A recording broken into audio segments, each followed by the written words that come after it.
I sat for the exam and I went blank. That was the that was the biggest highlight of the exam. I went blank. I couldn't put two sentences together in RC.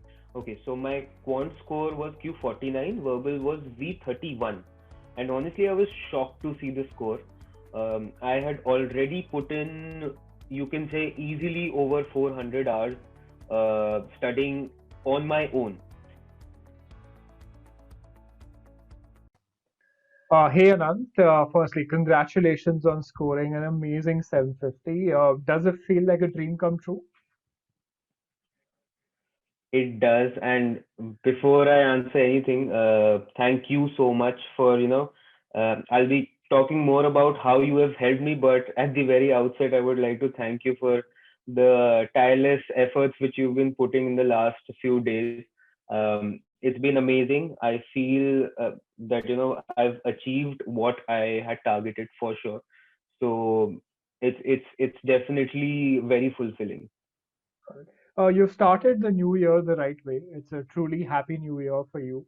With a Q49 and a V44. Again, getting a V44 is an achievement in itself, and obviously, Quant has done its part as well. So, tell me, once you saw the score, once you finished giving the exam, saw the score, what was the feeling like? So actually, verbal has been my Achilles heel. Verbal is something which I was very underconfident with. Even the first time when I gave GMAT in November 2020, I wasn't sure, even after doing the entire verbal section, if I've done good or bad. And that was mostly because I felt like, I've guessed on a few points, and I sort of had noticed patterns with sentence correction. Let's say, I used to start with pronoun errors, which I later found out is not the best thing to do. A very big difference was, in my first attempt, I don't think in any question I applied the basically what you guys call the meaning based approach. It's very simple actually, that you have to find out the meaning, and only then you can cross a certain threshold. Without the meaning based approach, you can definitely score somewhere around 650, 660, 670. But if you want to cross that threshold, you need to understand the meaning of every sentence, and that's something which I was very unsure of the first time. And when I gave it now, when I got the V44 mark, I was sure with almost every question that I at least understood the meaning. And at, max to max, it was like that I was stuck between two very close choices, but I had good reasons to reject one. It wasn't so difficult to navigate through the entire section. And even the subsection in which I got the lowest marks in, as in the lowest percentile in my first attempt, which was RC. This time I bugged up and I made sure that the specific weak area which I have in RC, which is social sciences. For a passage on social sciences, I will not take any word for granted. I will try to understand the entire meaning of every passage. So I think, keeping all of those things in mind, I was aiming somewhere around 40 to 42 in my verbal, and I would have been satisfied at 40, at 42, because I had lost confidence after the first time. I was like, maybe I'm not that good. Maybe I lack some skills which are required for this.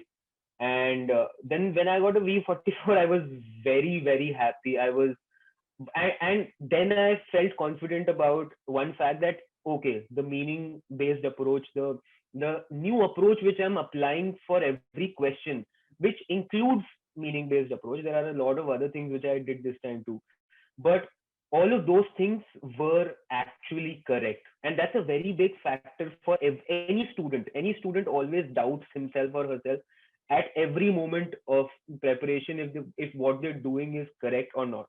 So when I saw the score, I was like, okay, things have been done correctly, and I'm very happy about it. Yeah, I mean, clearly, I mean, V44 shows that you've done pretty much everything correctly, right? And we're going to get more context into where you started off your GMAT journey and what your verbal score was before in your first attempt, and we'll get to that as well. But I want to touch upon 2 points here. First, the threshold of SC. Now, for anybody who's ever given the GMAT, when they tell me that I got stuck between two options, I found the options too ambiguous in the beginning, and I couldn't figure out what the answer was. The only way you're ever going to figure that out is through the meaning-based approach. I mean, and I think you can really Absolutely. verify that too. The I can second vouch for piece this. here is you Yeah. understanding that you had issues in RC in those particular areas, right? Even when I'm assuming those books behind you, do you read a lot? Are those Yeah. In all fact, these are all GMAT books, Manhattan, and OG, and all of these books. okay? And And what about yeah, the these ones on the these are right? all fiction and business books. Right. So you do read Yeah, these a are fair fiction amount, right? and yeah, So yeah, you is can say. a lot of people feel say Actually, that I read a honestly, lot. I started, yeah, honestly, I started reading more in the last 1 year because I knew I that I have to improve on RC a lot, and that and not just RC on the entire verbal section you need to have a good reading habit, and that's why I started picking up good books, good authors over the last 1 year. I would say that's me being very honest. Yeah, I'm glad I don't see any Chetan Bhagat there. I'm just kidding. So I think that's fair that reading is a very very important and key component in really improving your verbal, right? And it's again you started this habit and I can see that it's obviously worked, right? So let's talk about your GMAT journey. When you gave the GMAT the first time, what was your verbal score and quant score then, and what did you do? What did you study then? Okay, so my quant score was Q49, verbal was V31. And honestly, I was shocked to see the score. I had already put in, you can say, easily over 400 hours studying on my own. And see, the thing is that for a lot of things in life, you always have two options. One is to be self-sufficient and do everything on your own. That has another high, that has another, a feeling of satisfaction. And that was what I was aiming for at that time. I Yeah, and that purchased does the work official guide. for a certain set of individuals. It's It, not like it doesn't work, and I'm sure you correct, can correct, reaffirm to that, right? correct. Exactly. And even I was following this because my sister used the same approach. She studied for 1 month, she got a 760. So I thought that I could do it. But we all have our own limitations. We all have differences which define how we fare out in things, right? So basically, the first time when I started doing this, I purchased the official guides. I was very active on GMAT Club in terms of checking questions of official guide, which I don't properly understand because everybody knows about this. That the explanation in the OG is not up for some questions. It's not up to the mark for sure. That So can you get have to confusing. refer I to mean, I the would be more confused after reading it than before correct. actually, seeing the solution. Correct, correct, correct. And sometimes you might feel that it's contradictory also. It's possible, although it might be your own flaw to think that these are contradictory, but it's not so clear that it removes all contradictions in the mind of any average student. So I purchased the OG. I also purchased Manhattan guides. I went through the all the areas in which I was weak at when I first took a diagnostic test, diagnostic GMAT official test, in which I got a very bad score, which is 590, and it was nowhere near my target score, so that definitely raised alarms, and I thought that I should first start with Quant because in Quant there was scope for immediate improvement, and what I found out was that the weakest area which I had was sentence correction, and I almost got every question wrong in my first attempt, and So I the think first, so the that's first thing something you which did was happens you with you uh, took a diagnostic, mhm. right? You just said, let me just hang on, Yes, let me take a diagnostic and figure out where my correct, weaknesses are. So I think that's again a very correct, key correct, point correct. that a lot of people should do, like you did, and like you mentioned, Yes, SC was a weakness very very clearly. And a smart thing that you did was yeah, you picked up quant where you said, I can absolutely bump up my improvement here immediately. It's extremely Hmm. fast. So I think Hmm. that is Hmm. very, very smart in Hmm. doing that. So from 590 to what score then on the GMAT? Yeah. So, and just to add one more thing, after I, read about the weak areas in Quant, my Quant since that time has been the same. It has neither, gone down or gone substantially up. It's more or less, it was always around 49, and I was happy with that because I knew that there's a limitation. It felt so difficult from going to Q49 to Q50 that I felt like no, there are other areas. The opportunity cost of this is too high. So then I went and I practiced on verbal through OG, through Manhattan, through a lot of other guides as well. And then I gave a lot of mocks. I had taken expert globals 15 mock test series. I gave those, Did you and I take those also because, purchased all so the six. quick question here. Did you take those because of the price point or Yeah. because they were actually very good? Two reasons, and I'm telling this to you from a student's perspective. First was the price point. It seemed like, but that wasn't the primary factor. For me, that cannot be the primary factor because quality also is always in our head when we buy things. I think I saw a post on Quora, which had a chart of all the mock test series available, and there on number two, just after GMAT Prep, was Experts Global, and a lot of people had upvoted it. And then I also searched about Experts Global on GMAT Club and a lot of other places, So and I that thought seemed it's a credible good information deal to you. for. Yes, yes, it seemed credible. It seemed like it was a good deal, affordable, because I and there was a huge difference actually. In the first time I was preparing, my entire strategy was around giving more and more mocks, as many mocks as possible. I was like, if I give X number of mocks, I will definitely get to a point where I achieve my target score. Right, so that's why I was purchasing mocks. I even purchased the GMAT official mocks, all the mocks. I gave all the mocks, and then in the last 10, 15 mocks, my score in all of them was around 720, 730 to 760. Even in the official mocks, I scored about 740, 750, about 7 days, 10 days before the actual exam. But in the actual exam, and I had planned everything out, right? Right, starting from the dress rehearsal to what I'm going to eat in between. I searched, what amount of carbs, what amount of fats would be good for such a situation. Everything was planned, and I sat for the exam, and I went blank. That was that was the biggest highlight of the exam. I went blank. I couldn't put two sentences together in RC. I was reading it, but I knew I couldn't understand it, and I wanted to smack myself on the head to just wake me up, right? And I just couldn't do it. And verbal went on, and I was possibly guessing most of the questions because I didn't know anything. Right?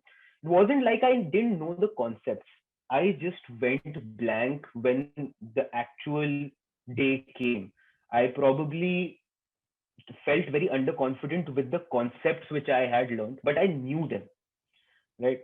So I gave verbal, I gave quant. Quant was fairly easy in the first go. It was a cakewalk.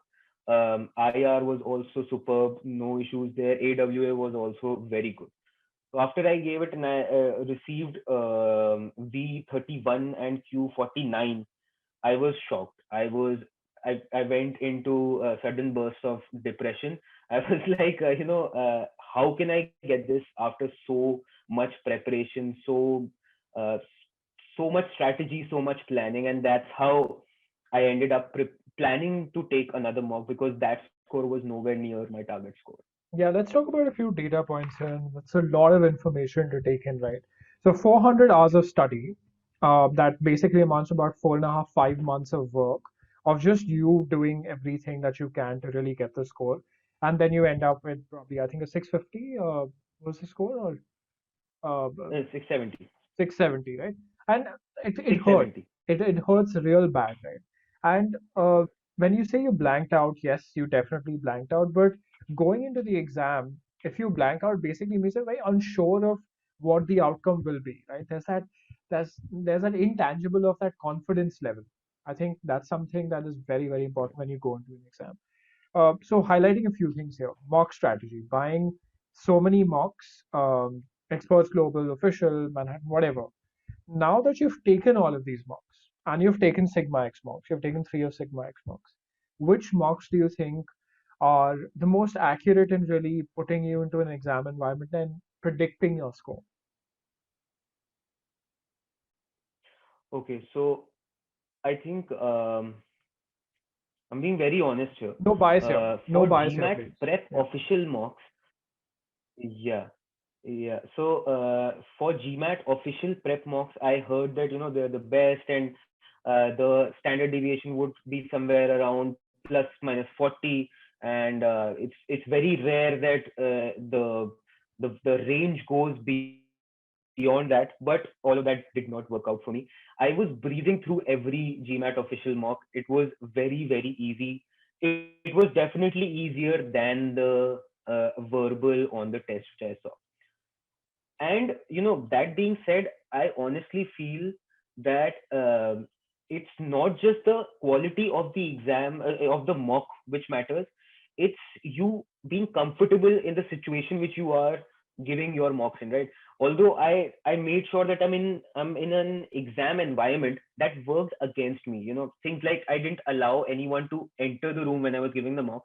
This specific strategy actually hurt me because in the actual mock I was sitting in the booth where which was right next to the door.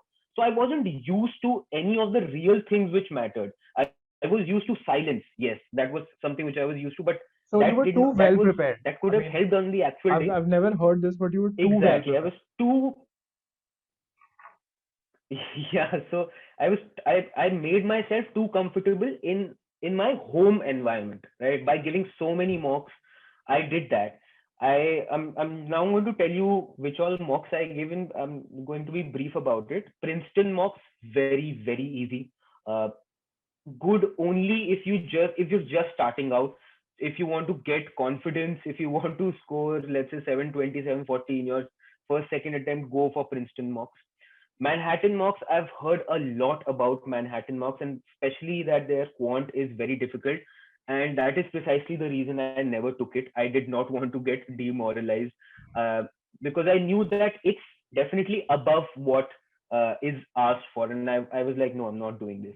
I took Veritas mocks. Veritas mocks were fine, but the technical aspect of Veritas mocks is not that great. But ideally, you can give one or two Veritas free mocks if you want to. Then I gave GMAT Club official mocks, something which I remember you also had some thoughts about it, and I truly believe that GMAT Club mocks are again good for practice. Don't take them by heart. Don't think that this is what you will actually get. I'm talking about both types of scores: an inflated score or a score which is way below, right? So that's GMAT Club. Experts Global, I did get to learn a lot of concepts because their video explanations I found them very good. For every question, they had a video explanation of about a minute or two, which briefly explained what the point was.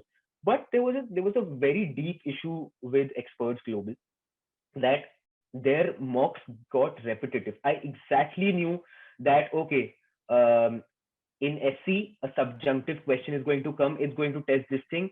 Okay, the in this topic, pronoun topic, this is what they're looking for. I could predict their questions, in the upcoming mocks, the type of questions which they would pose.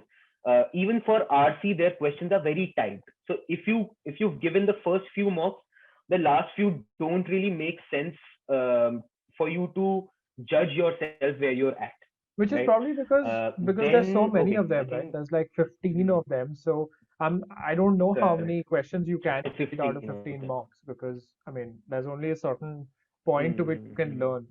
Yeah, Cool. carry on, please. Yeah, Continue. correct. And yeah, and then I gave the Sigma X mocks. I loved the interface. Everything, right, starting from the analytics to the post mock advice, which I used to bother you with, to help me out on analyzing the mock. That's very important, actually. A lot of students, what they do is they get comfortable with the fact that, okay, I've given the mock, my journey is my pain is over. But that's when your pain begins, actually, because now you get to realize two things. One is the questions which you've done wrong, why are they wrong? And the second is also very important, which is often ignored. The questions which you've done right, have you made the right choice, um deliberately, or do you actually not match the understanding which should be there? That's very important. You So need the to why of be it, the in a why did I stage get a where question you wrong can. versus why Yeah, did I get it right? Basically, it's just a yeah, very exactly, exactly. strengthened strategic review of every single question that you got right and wrong. And I think people go wrong Hmm. and they just Hmm. kind of review all the questions they got wrong. In fact, most people don't even do that. They give the mock and say, "Oh my God, I got a great Hmm. score. Let's move on, and let me give another mock." And Even I never did that, and I can understand the psyche of students. It's because you get you're like, okay, I've I've made a correct choice. Why do I need to bother so much? But the but the biggest thing is you need to see if the other four options have anything new to offer to you. That's very important, right? So these two things. And one thing which I've been speaking to you about this regarding the Sigma X mocks as well. The quant is something which I think you should not take by heart. Whatever the Sigma X mocks which I've given, quant is something which I feel can be worked on to make them more representative of the actual level. I think they're slightly harder in terms of the time which questions generally require. If you see in OG or in other GMAT prep questions, the length of the questions, except for word problems, is not that much, actually. It's yeah. generally this much, or maximum to maximum 10 15 words. And that's something which is good for practice, but that's something which I felt could be improved. Right, so that's So, fair, and I like, think, that's my analysis and I of would the mark. want to talk about this because I think that's a fair point to mention.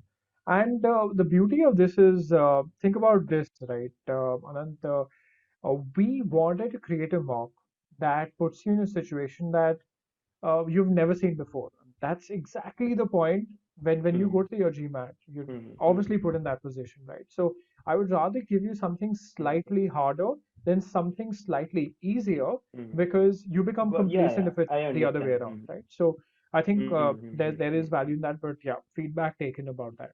So I think we've discussed about a bunch of things now. I also wanted to talk about Hmm. the underachiever syndrome because a lot of students get this. My friend XYZ scored a 760, he did it this way. My friend scored a 750, Hmm. he just studied for 5 days.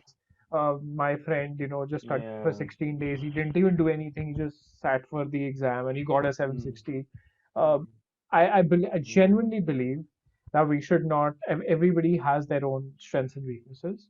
And they Absolutely. definitely should not make Absolutely. the same mistakes as all of us do make eventually. So let's talk about the course now, right? Let's talk about the verbal course and And talk about the quant. just Yeah. yeah. Now you Yeah, were saying I something. just wanted to add one thing. This is for the Yeah, this is for the benefit of the students only. I was I was so strong-headed always that I have to finish this in one take. I cannot be one of those people who actually end up giving the GMAT for the second time. I had some kind of blockage in my mind.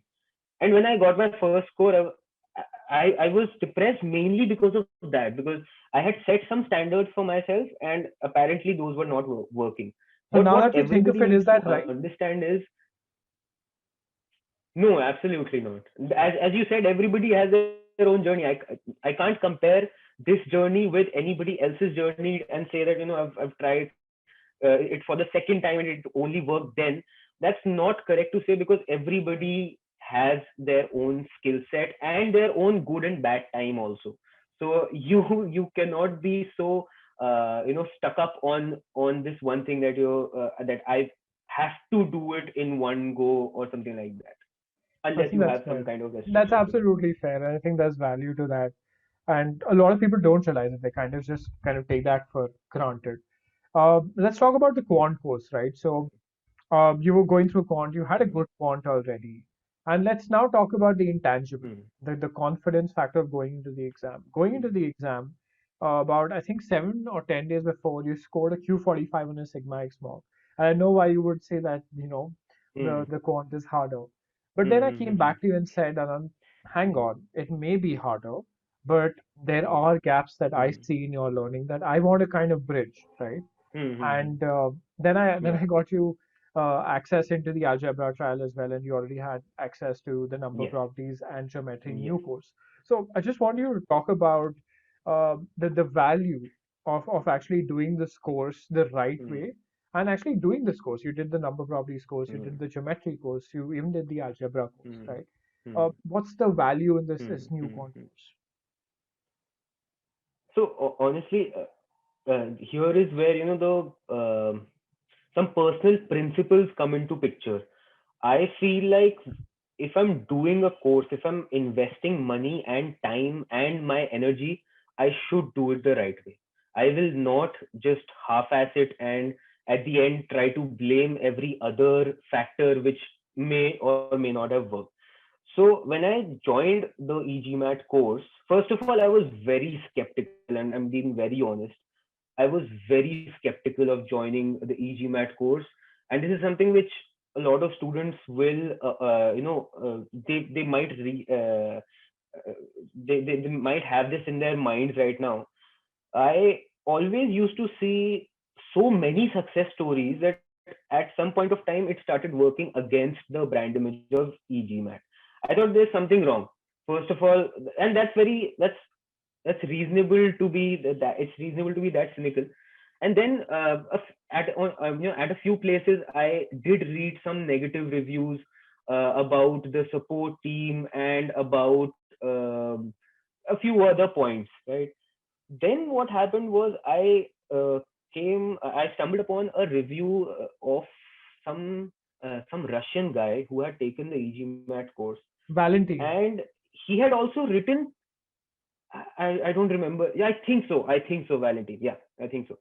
And his review was rated one of the best GMAT Club reviews. And you know, I thought that this guy is definitely being genuine because he did say a couple of negative things about the technical support or some secondary aspects of the course. But he said that if you lack verbal skills, if you want to learn things in a very structured manner, then just blindly go for the course.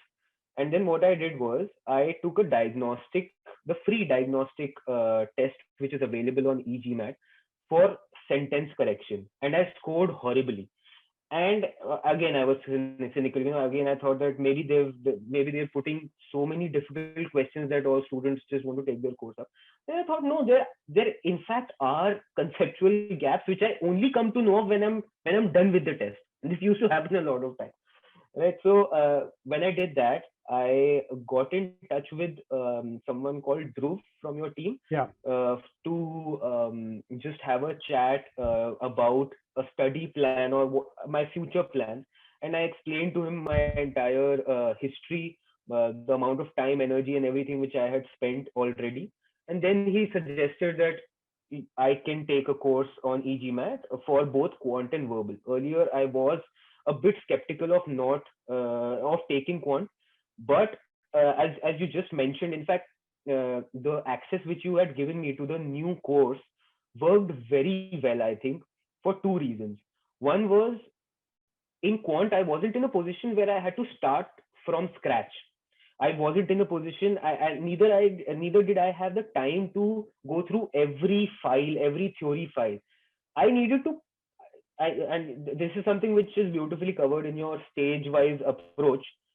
The beauty of it is that you can identify where you have to start from. Otherwise, if you don't have a mentor with you, you always throw blind shots, right? So now I knew that okay, in when you had seen my Q45 in my mock, and then you suggested me to take the algebra and geometry application files and the GMAT skills and process files. Yeah. Correct. Yeah. So I immediately thought that the beauty of the the stage-wise approach is that doesn't matter where you are in the course of your preparation. There is a set point where you can directly start from, if if of course if you give a mock and somebody is there to analyze your mistakes. And I knew that geometry and algebra were two chapters which I had taken lightly. The new course I didn't do all the theory files, but I only did the process files. And I could see that after scoring bad, medium, I did go on to score good in the actual tests which were in the new course. So for those two courses, I'm definitely very confident that the students which specifically are very afraid of quant. I have friends who are very afraid of quant because uh, they've never touched it after they've left college. And for those people, this is going to come very handy. And my review for it is definitely a thumbs up. Yeah. So basically, I think you mentioned, I think this is the best video testimonial ever for the course. I usually don't get such good testimonials. Uh, so here's the thing. I want to talk about the quant piece where you mentioned that even a person who's scared of quant will now want to get the quant course because it's as good as the verbal course now. So you have a lot of people talking about the new quant course Mm, like they used to talk about the verbal course. So now you'd see reviews correct. of people talking about the quant course. And for a student, it works for every kind of student. For you had to do the GMAT and process skill Yes. files because you had to bridge that gap. The intangible or the confidence Mm-hmm. factor had to be built in. Mm-hmm. And I wanted you Yes. to have that. And I fought for that as well. The second piece is for a student who's really not good. So he takes a diagnostic quiz, he figures out where he's at, and then if he realizes that he needs to go through the concepts, he does that. And then it's a very structured approach. You improve in a concept, Mm-hmm. then you improve in the process, then you improve in the Mm-hmm. application. And it kind of builds up. And so the end of it, you're absolutely clear about algebraic expressions or lines and Yes. angles and stuff like that. So I think real value there. Let's talk about the verbal course also a little bit, even though you sold it really well. Um, I want to talk about very something about CR. I remember this mail that you had sent to me that Mm-hmm. I am good at CR, but I'm really struggling with hard level questions.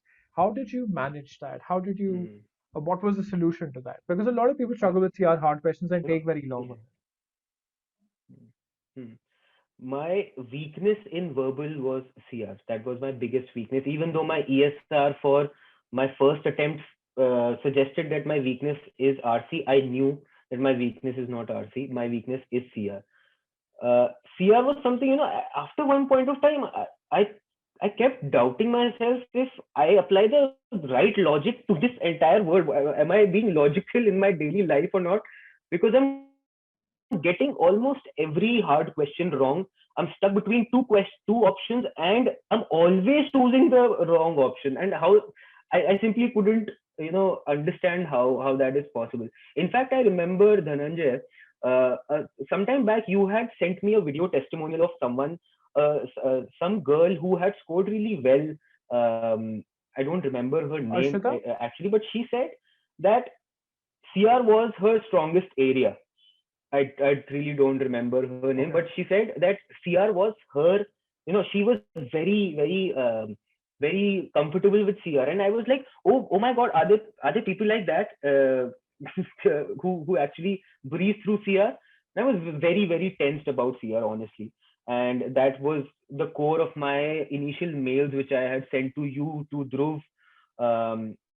So basically, what I did with CR was I started going through the course, and I had to start from stage one. And for the students who don't know what stage one is, it's basically where you start with the theoretical aspects of what inference is, what evaluate is. Even if you think you know all of these concepts, I personally thought I knew everything, but I did find a lot of new things which definitely turned things around.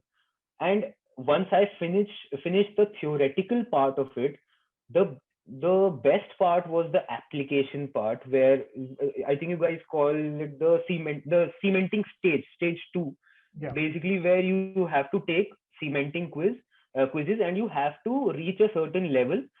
So that target in itself helps you drive you to that point where you definitely score more than 70% in medium level questions and 55% in hard level questions. Let's And look at your I account also. when So you I can keep finished, talking. We'll just look at your yeah, account as well quickly. Let's just yeah, log in here and see your account. So you can carry on talking. We'll just open your account and show students as yeah, well what CR is yeah, and what the stats are like. So for hard level questions, even though you thought you were struggling, your accuracy was hmm. 73%, right? And the beauty is No, this, this right? this accuracy improved actually. Yeah, this improved. This This improved was, improved. and you can see it here. You Yeah. can see it here. That's the beauty. That you can see in the last 30 Hmm. attempts, Hmm. things changed for you drastically. And you can see the same thing for your timing, right? Yeah. You started off with a lot of Oh my times. God, timing is one aspect. It's I think it carries 50% of weightage in terms of the mental stress which any student has. Yeah. Timing is something which you definitely need help with if you aren't finishing things on time. I Okay, how do you always used fix to it? think that let's How do you fix it? So a lot of students huh, have this question. I take too hmm, long on questions. I can't solve it because of a timing hmm, constraint. I look at the clock and I blank hmm, out. Tell me, how hmm, did you fix it? hmm.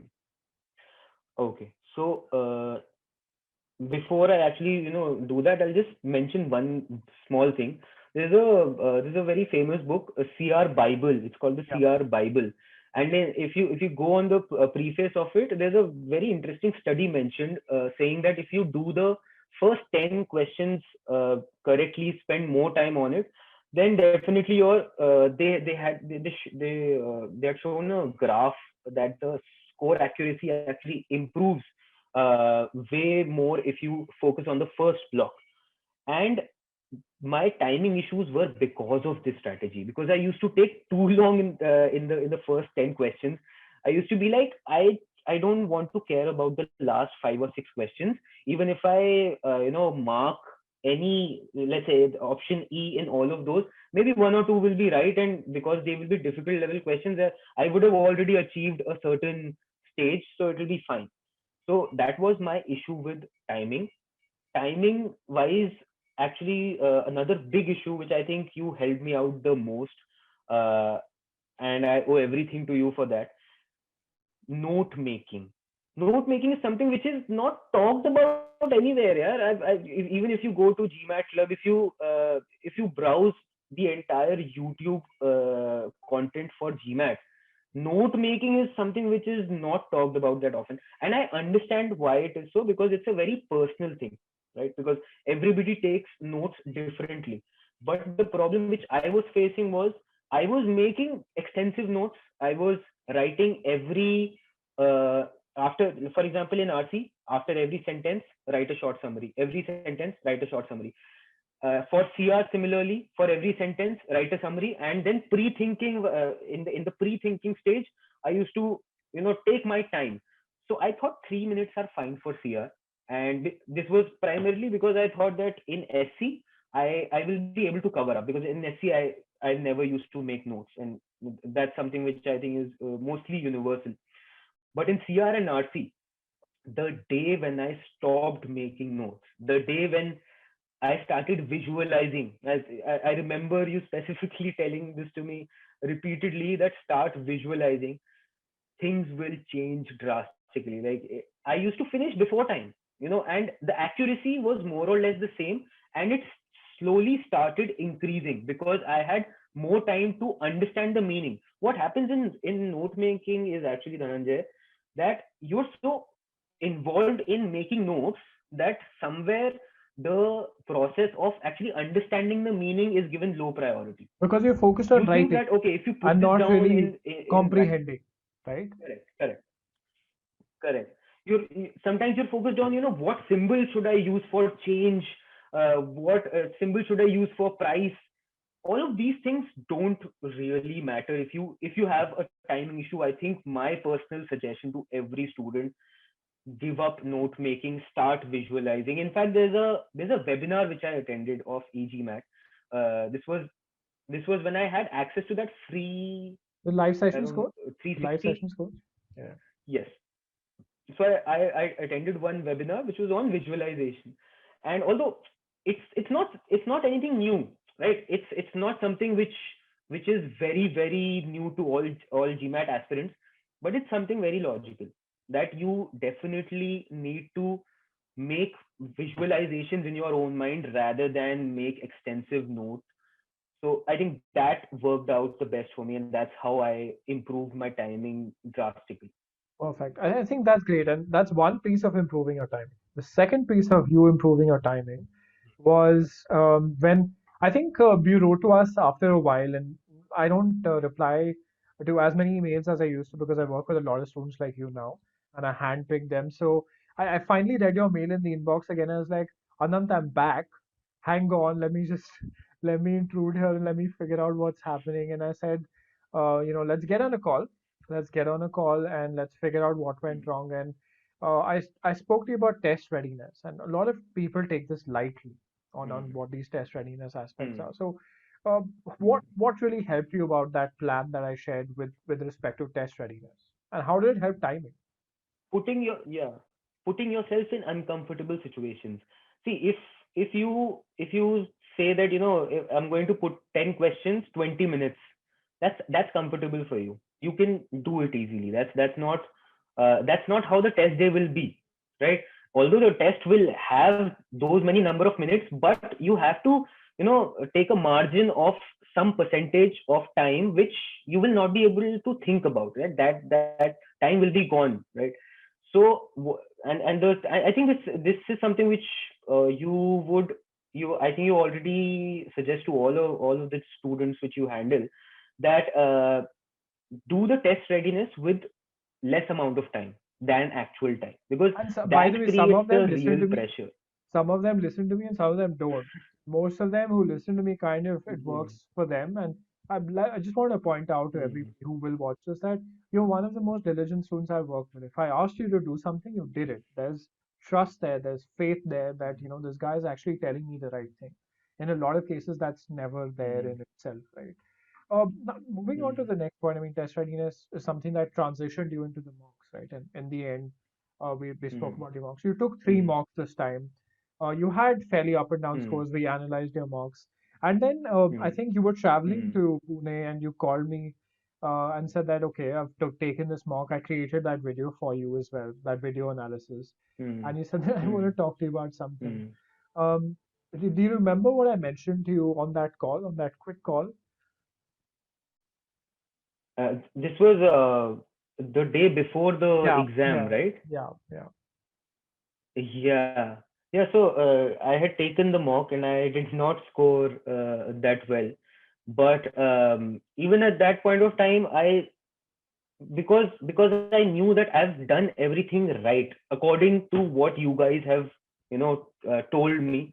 And that's what, that's what gave me confidence, that you said that you're on the right track, and that's what helped me out. I was like, okay, I just have to trust this guy. I just have to trust the situation, and I have to trust myself on what I've done, and I will get it. If I don't get it, of course it would have been really bad. But yeah, you have to be in a position to accept that. But just going back to what you were saying, Dhananjay, and this needs to be stressed. I'm not even if you're a sort of a rebel in real life, even if you protest all your life to different things, this is not where you want to be illogical enough to lie to yourself, right? That's very important. Oh, it's okay if you're even lying to your mentor, but don't lie to yourself. If you've not done something, then don't expect results out of not doing that thing, right? Because then you will try to blame the mentor, then you will try to blame the situation and everything. So all of that is just sympathy. All of that is something which you don't want to uh, see in future. And I think that's why it's so important to go by what the experts tell you. I simply gave up all control. I was like, let the strategy team of e-GMAT decide whatever the best thing is there for me, and that's the reason why I followed it to the T. Yeah, I think that's exactly why you've done well as well. Obviously, whenever I say that you've done well, I always say it's 95% you and 5% us, maybe even 2% me. But I mean it. I mean it to the core because it takes more Hmm. than just me helping you out to do well on an exam. I think people need to realize that there's potential in themselves more than anything else, right? Um, Hmm. Moving on from that, Definitely. I told you to do this warm-up exercise before the test. Did that help? Yes. Absolutely. This is something which I knew what you were talking about because I felt it in the first exam. In the first attempt, my mind was not primed, as you had mentioned in the email. My mind wasn't primed to face questions. In fact, I specifically remember that my mind started working by the end of the verbal section. That is why I breezed through Quant, I breezed through IR and AWA. But that was very unfortunate, and I could have avoided that if I had done a good warm up, right? And of course I remember that on the call which we had the day before the actual mock, you had suggested me to do a short warm up exercise of so many questions of Quant and so many questions of verbal. I didn't doubt that entire activity because I knew the importance of it.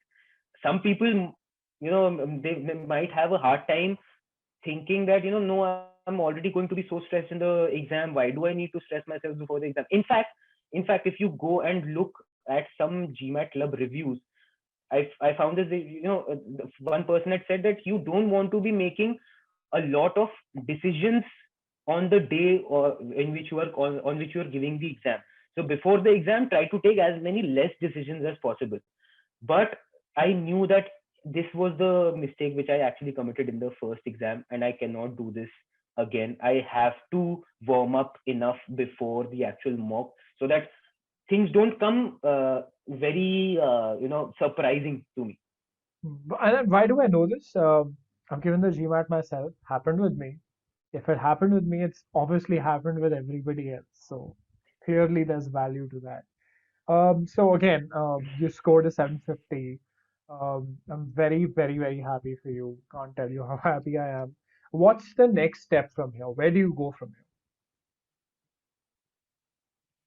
Uh, I plan to apply for the class starting in 2022. So I have time. I have time to apply for scholarships and for colleges. Mostly aiming for US MBA colleges. Uh, and earlier, I was actually also willing to go to Europe to some lower ranked colleges because I thought I might not get a good score. And being very honest, DJ. On the day when I was clicking the next button, I was like, I will be happy if there's just a seven number there. I don't really care what is after that. Just give me a 700 or above. And if you remember, in the first conversation which we had, I told you that my target is 730 plus. So, I had in fact lowered my standards for some reason, and that was because I had faced a setback. So, when of course I got the score, I was confident that I am confident that uh, the schools which I'm aiming at, I have a good chance of getting there. Got it. I think with the 750, you're definitely looking at scholarships from a lot of schools in the states. One of ex-e-GMAT students has scored. I got a 740 and got about $210,000 in scholarships cumulatively. So you know the amount of scholarship you can get, Hmm. and that's the beauty of it. And never ever lower Yeah. your expectations because of your GMAT score. And you would imagine this and you would understand this now that the value of such a high GMAT score is really, really high on the market. And people want people with a Hmm. 98th percentile score. So, I mean, again, I'm gonna Yeah. keep talking to you about it because obviously my support will extend beyond just this engagement. I help a lot of students with giving them admissions consulting advice as well. So you would Dhananjay, just always, just yeah, one small thing, yeah. yeah, one very small thing, and this is again for the students. uh, I have no selfish motive because I'm done with the GMAT, but you know don't say this to yourself that even if I get a lower GMAT score, it's going to be fine. Don't try to go into that defense mechanism, because that will definitely work on your confidence. And even if you get a lower score, in fact, I was talking about this yesterday with a few friends. If I would have gotten a 710 or 720 in the first attempt, I would definitely not have given a second attempt, right? So my point is that aim higher. You can do it, but the main ingredients, you have to know what the main ingredients are, and you have to follow the recipe. That's all. Got it. I think that's sage advice. Absolutely speaking like a ace test taker now. Very very nice talking to you, and I'm very very happy for your success. And you can always reach out to me for anything, right? Thank you so much. Thanks a lot, DJ. Thanks.